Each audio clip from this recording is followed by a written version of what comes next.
Ayan, magandang araw mga kantabay. So, eto at lalakad naman tayo. Daming saging ano. Kamusta po kayo? At ngayon lang po tayo nakapag upload o nakapag video. Gawa po ng madami po tayong ginagawa at busy na po tayo sa ating trabaho. So ayan, medyo mainit pa ngayon mga kantabay kasi gawa ng medyo maaga yung uwian natin. At kumusta naman kayo? At naway nasa mabuti po kayong katayuan o saan man na lugar. So kumusta po kayo? Ito po at medyo madalang po ngayon ang gamutan sa spiritual. Siguro nadala na yung mga taga-kabila. Halos ayaw na nilang magpagabot sa amin. Yun nga. At ito po, dito sa amin, napakaganda rin po ng tanawin. Kuwang ko yung daming nyug. Ayan o. Napakaganda mga kantabay. Ayan.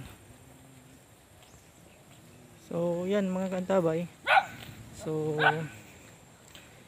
pahay ko lang sa inyo ay lagi ho tayo magdasal at magpasalamat sa ating mga kapal, lalo na sa panahon ngayon na upanan ang napaka masasama. Tandaan nyo mga kantabay, kung kayo managamot, hindi mawala yung mga demon.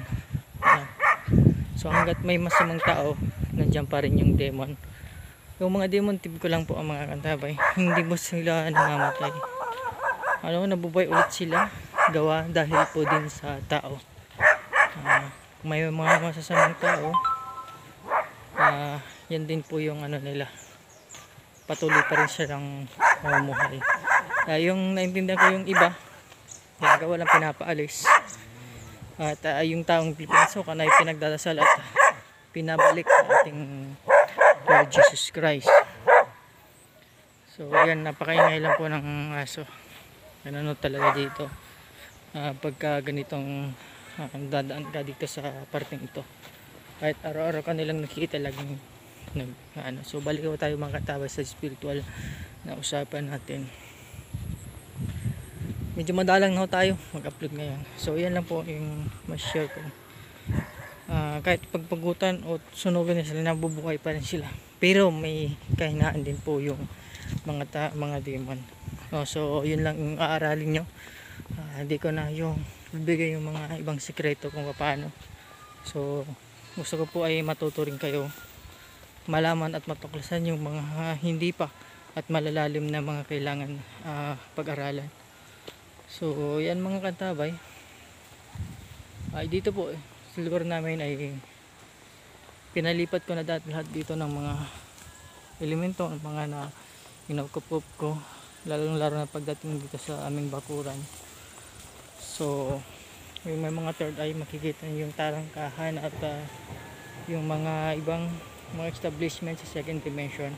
Kahit yung lugar na ito ay napakasimple lang, pero kung titingnan sa ikalawang dimension, nito, napakagandang lugar nito mga kantabay. So abang-abang yung mga kantabay, baka sa susunod po ay ilabas na natin yung horror story ni Kantabay Asyum, ang mga kwento ni Asyum. So ingat po tayo at God bless sa lahat. Magdasal at magpasalamat sa ating Lord Jesus Christ. Huwag niyong kakalimutan mag-subscribe, like, and share. Good luck po mga kantabay at pray lagi. Salamat.